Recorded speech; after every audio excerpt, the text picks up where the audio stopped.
warahmatullahi wabarakatuh. Jumpa lagi di YouTube channel aku, Ria Rusandi Channel. Di video kali ini aku mau bercerita tentang pengalamanku yang mengalami sesak nafas ketika aku lagi hamil Aska, tapi hamil kecil. Waktu itu sekitar 3 bulan, jalan 4 bulan hamil gitu loh. Nah, terus apa aja yang aku alami, aku akan ceritakan di sini. Tapi sebelumnya mohon bantu subscribe, like, dan share juga boleh. Terus kalau mau ada yang mau ditanyakan tentang kehamilan aku juga boleh.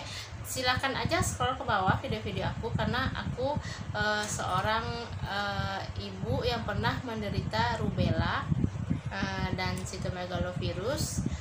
Dan aku pernah hamil, aku hamil 3 kali, aku kuret juga 3 kali, aku pernah hamil janin kembar 2 kali. Nah, penasaran kan? Silahkan aja scroll ke bawah gimana ceritanya, gimana aku tahu aku rubella, gimana aku akhirnya berobat, dan gimana caranya aku bisa, alhamdulillah, karena Allah SWT kasih aku izin punya Aska, ya kan?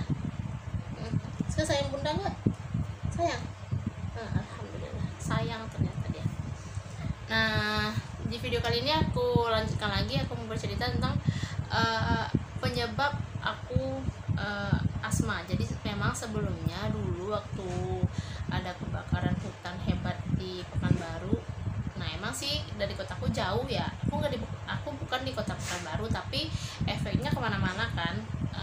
Pada saat kebakaran di kota Pekanbaru itu, pada saat itu aku kena ispa, batuk-batuk gitu, batuk-batuk. Ya, gitulah, gangguan pernapasan. Tapi nggak asma. Tapi semenjak aku ikut suami aku ke daerah yang dingin, adem daerahnya, dan disitulah aku dapat asma. Tapi lama nggak kambuh, karena aku udah stay di kotaku sekarang, tinggal sama mama. Karena aku terus-terusan hamil terus kuret, pendarahan apa segala macam itu, akhirnya aku tinggal sama mama. Karena di kota kan istilahnya mau berobat kemana, rumah sakit mah kita milih gitu kan ya, dan dokternya juga banyak gitu, kita mau dokter yang mana juga kita bisa pilih gitu, yang cocok di kita gitu kan. Nah, di situ jadi ketika aku awal hamil Aska itu emang udah rentan, aku udah memang harus bed rest, nggak ngapa-ngapain selain ke kamar mandi, oke lah sendiri. Terus makan kalau bisa di tempat tidur, minum kalau bisa di tempat tidur, kecuali ke kamar mandi aja. Nah, jadi ceritanya memang sih kehamilan aku tuh bermasalah, karena pada saat aku hamil Aska itu aku udah pendarahan, karena ketahuan kan janin aku ternyata kembar pada saat aku hamil Aska. Nah, jadi emang harus ekstra hati-hati juga. Cuma nggak asma, nggak kambuh, tapi karena pada saat aku hamil itu tetangga belakang rumah itu dia pesta. Nah, dia memakai jalan gang depan rumah aku itu. Oke, tidak masalah, itu bermasalah. Nah, yang jadi permasalahan itu karena aku kurang istirahat, karena kan yang namanya pesta ya kan, terus masih di daerah kampung kayak gini nih, itu pakai organ tunggal. Nah, organ tunggalnya itu ternyata nggak sampai jam 12 malam, tapi sampai jam 3 pagi. Nah, malam minggunya itu, terus hari minggunya itu organnya sampai sore. Jadi aku bener-bener kurang istirahat, nggak tidur. Terus organnya juga di depan halaman rumahku, jadi memang jeduk-jeduk dan lindung apa segala macam semua bergetar. Disitulah aku malam aku nggak tidur, siang aku nggak tidur, sampailah di hari Minggu malam itu mulai sesak nafas aku berobat ke bidan, terus disarankan untuk hari Seninnya aku ke vaskes kesehatan. Nah, nyampe ke vaskes kesehatan aku dirujuk ke rumah sakit. Nah, di situ aku asma, bener-bener yang sempit banget nafasnya, nggak bisa, kayaknya tuh tarik nafas dalam-dalam dapatnya dikit. Nah, aku sempat stres juga, karena kan kalau hamil anak di dalam juga butuh oksigen kan, sementara aku narik oksigennya tuh, pernafasan itu tuh kayak gitu susah gitu. Untuk aku aja sendiri tuh aku udah kebingungan, karena benar-benar itu yang sesak nafas yang paling ekstrim, yang paling berat aku rasain pada saat hamil itu. Nah, aku dirujuk ke rumah sakit, aku dikasih obat minum ya, terus aku dikasih dicek kan, ternyata iya aku asmanya kambuh. Dokter bilang kamu kurang istirahat. Iya bener, aku kurang istirahat karena jedak-jeduk aku nggak bisa tidur. Aku nggak menyalahkan tetangga ya, karena ya namanya pesta sekali-sekali, cuman memang mungkin waktunya aja yang sama aku ya, gitulah gitu. Oke, aku dikasih, nanti kalau ketemu bentukan obatnya aku akan pajang di video ini. Dia tuh kayak botol gitu, kayak segini dia, segini. Terus yang aku ingat warnanya tuh merah dan putih. Terus dia obatnya itu nggak dihisap. Jadi kan kalau aku lihat tuh orang pakainya yang semprot kan, yang digini kan, terus gitu kan. Terus apa, kalau ini enggak, yang dihisap, diputar dulu 2 kali, 1, terus sampai bunyi tek gitu, terus putar lagi ke sini sampai bunyi tek juga. Nah, barulah nanti dihisap dimasukin itu, dia kayak botol gitu, terus kita gitu kayak mau minum air dari botol tapi masuk semua, terus dihisap kayak gitu 2 kali.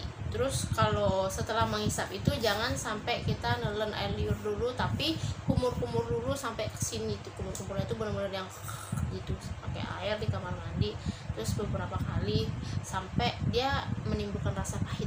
Jadi sampai rasa pahit itu hilang di aku ya, nggak tahu di yang lain kalau makainya kayak gimana. Nah, aku pakai itu sampai 2 bulan, sebulan lah. Tapi aku kontrolnya tuh agak lama karena aku hamil juga kan, mesti dikontrol. Tapi aku terus dikasih obat itu, cuma kalau nggak sesak udah jangan digunain, dokternya bilang. Cuma kamu jaga kesehatan kamu istirahat yang cukup, kamu jangan mikirin yang macam-macam yang aneh-aneh, kamu fokus ke kamu happy aja udah, meskipun kamu cuma di rumah bed rest, kamu happy aja, dokternya bilang gitu. Terus ya udah, dan alhamdulillah itu 1 bulan lebih aku kontrol untuk asma doang nih. Alhamdulillah sampai nyatakan aku lega dan asmanya udah nggak kambuh lagi ya, meskipun sampai sekarang kadang-kadang masih kambuh. Kalau cuaca dingin sih aku kambuh asmanya. Nah, disitulah pengalaman aku asma ketika aku hamil kecil, dan hamil aku tuh bermasalah gitu loh. Tapi alhamdulillah Allah kasih aku jalan, Allah kasih aku kesempatan, Allah kasih aku kesehatan. Aku sama anakku alhamdulillah sehat ya, meskipun yang anakku yang Aska ini kembar, tapi kembarannya tuh memang nggak sehat. Jadi dia dalam perut dia kembar, tapi ketika hamil kecil itu juga, setelah itu baru ketahuan kalau ternyata si janin yang satunya lagi tuh tidak berkembang. Nah, cuma tinggal Aska doang yang jantungnya dikduk di dalam. Tapi alhamdulillah Allah kasih aku Aska tuh. Nah, itu cerita kehamilan aku. Jadi buat teman-teman nih lagi hamil kecil, kalau ada pesta ya, namanya kita masih di kampung ya kan, hajatannya masih pakai organ tunggal dan masih ya happy sebenarnya, happy tidak masalah sebenarnya, tapi karena kondisi kesehatan kita yang mesti perlu kita jaga, jadi sebaiknya mengungsi ke rumah saudara yang agak jauh, jadi biar tenang gitu, tidur istirahat cukup apa segala macam. Nah, kalau aku waktu itu nggak tahu, yang nggak kepikiran gitu mau ngungsi kemana gitu, nggak kepikiran, udah stay aja di rumah walaupun cuma tiduran doang, tapi nggak tidur, jadi kayak kurang istirahat, jadi kayak aku ikutan begadang jadinya gitu, karena jedak-jeduk kan, gimana mau tidur gitu. Nanti dia pengalaman aku asma pada saat aku hamil kecil, dan hamilnya tuh memang bermasalah. Aku mesti bed rest, aku bed restnya 7 bulanan bed rest, tapi nggak lewat dari 7 bulan juga nggak boleh yang kerja yang kayak gimana, tapi aku waktu itu jualan karena keadaan juga, karena ekonomi juga. Tapi alhamdulillah Allah menguatkan, Allah beri kemudahan, Allah beri kesehatan, Allah lancarkan semuanya. Alhamdulillah semua sudah dilalui dengan baik, lancar, aku sehat. gimana nih teman-teman, untuk pengalaman teman-teman apa yang teman-teman alami pada saat teman-teman tuh lagi hamil?